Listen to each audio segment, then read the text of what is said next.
Good morning and welcome to our next reading of Dear Mr. Henshaw by Beverly Cleary, illustrated by Paul Ozelinski. So we left off, and today we're going to start reading from December 12th.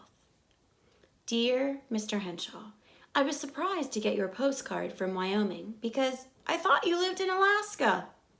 Don't worry. I get the message. You don't have a lot of time for answering letters.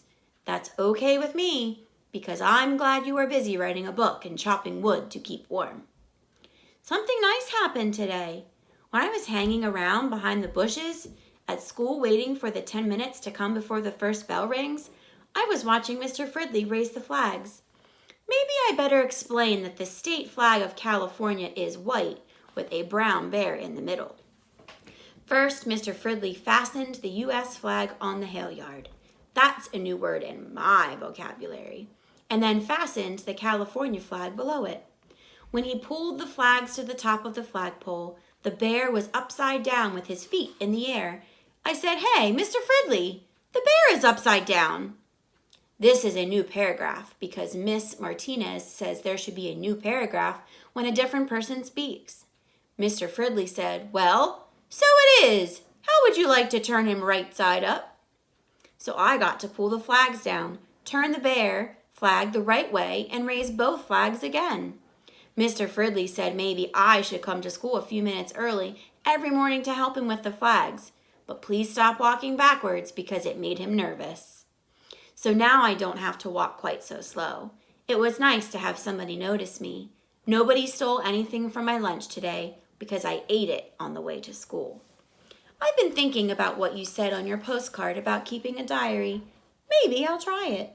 Sincerely, Lee Botts. December 13th. Dear Mr. Henshaw, I bought a composition book like you said. It is yellow with a spiral binding. On the front, I printed, Diary of Lee Marcus Botts. Private. Keep out. This means you. When I started to write in it, I didn't know how to begin. I felt as if I should write, Dear Composition Book. But that sounds dumb. So does Dear Piece of Paper.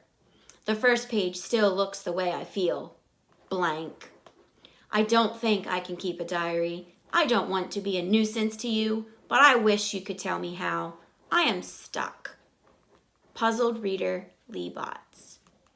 December 21st. Dear Mr. Henshaw, I got your postcard with the picture of the bears. Maybe I'll do what you said and pretend my diary is a letter to somebody. I suppose I could pretend to write to Dad, but I used to write to him and he never answered. Maybe I'll pretend I'm writing to you, because when I answered all of your questions, I got the habit of beginning, Dear Mr. Henshaw. Don't worry, I won't send it to you. Thanks for the tip. I know you're busy. Your grateful friend, Lee Botts. Private Diary of Lee Botts. Friday, December 22nd. Dear Mr. Pretend Henshaw, this is a diary. I will keep it, not mail it. If I eat my lunch on the way to school, I get hungry in the afternoon. Today I didn't, so the 2 stuffed mushrooms Mom packed in my lunch were gone at lunch period. My sandwich was still there, so I didn't starve to death. But I sure missed those mushrooms. I can't complain to the teacher because it isn't a good idea for a new boy in school to be a snitch. All morning I try to keep track of who leaves his seat to go behind the partition where we keep our lunches, and I watch to see who leaves the room last at recess. I haven't caught anybody chewing, but Miss Martinez is always telling me to face the front of the room. Anyway, the classroom door is usually open. Anybody could sneak in if we were all facing front and Miss Martinez was writing on the blackboard. Hey, I just had an idea. Some authors write under made-up names. After Christmas vacation, I'll write a fictitious name on my lunch bag. That will foil the thief, as they say in the books. I guess I don't have to sign my name to a diary letter the way I sign a real letter that I would mail. Saturday, December 23rd. Dear Mr. Pretend Henshaw, this is the first day of Christmas vacation. Still, no package from Dad. I thought maybe he was bringing me a present instead of mailing it, so I asked Mom if she thought he might come to see us for Christmas. She said, "We're divorced, remember?" I remember, all right. I remember all the time. Sunday, December 24th. Dear Mr. Pretend Henshaw, still no package from Dad.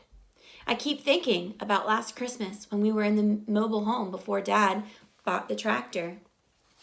He had to dodge the highway patrol to get home in time for Christmas. Mom cooked a turkey and a nice dinner. We had a Christmas tree about 2 feet high because there wasn't room for a big one. At dinner, Dad remarked that when he was driving along, he often saw one shoe lying on the highway. He always wondered how it got there and what happened to its mate. Mom said one shoe sounded sad, like a country western song. While we ate our mince pie, we all tried to think up songs about lost shoes. I'll never forget them. Mine was the worst. Driving with a heavy load, I saw a shoe upon the road, squashed like a toad. Dad came up with, I saw a shoe, wet with dew, on Highway 2. It made me blue. What'll I do? Mom's song really made us laugh. It was the best. A lonesome hiker was unlucky to lose his boot near Truckee. He hitched a ride with 1 foot damp down the road to Angel's Camp. Dumb songs, but we had a lot of fun. Mom and Dad hadn't laughed that much for a long time, and I hoped they would never stop. After that, whenever Dad came home, I asked if he had seen any shoes on the highway. He always had. Monday, December 25th. Dear Mr. Pretend Henshaw, last night I was feeling low and was still awake after the gas station stopped pinging. Then I heard the heavy feet coming up the steps, and for a minute I thought it was Dad, until I remembered he always ran up steps. Mom is careful about opening the door at night. I heard her turn on the outside light and knew she was peeking out from behind the curtain. She opened the door and a man said, "Is this where Lee Botts lives?" I was out of bed and into the front room in a second. I'm Lee Botts," I said. "Your dad asked me to drop this off for you." A man who looked like a trucker handed me a big package. "Thanks," I said. "Thanks a whole lot."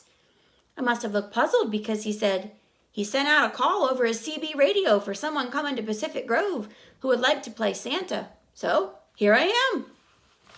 Merry Christmas and a ho, ho, ho. He waved and was off down the walk before I could say anything more. "Wow," I said to Mom. "Wow." She just stood there in her robes smiling while I began to tear off the paper, even if it wasn't Christmas morning. Dad had said what I always wanted, a quilted down jacket with a lot of pockets and a hood that zips into the collar.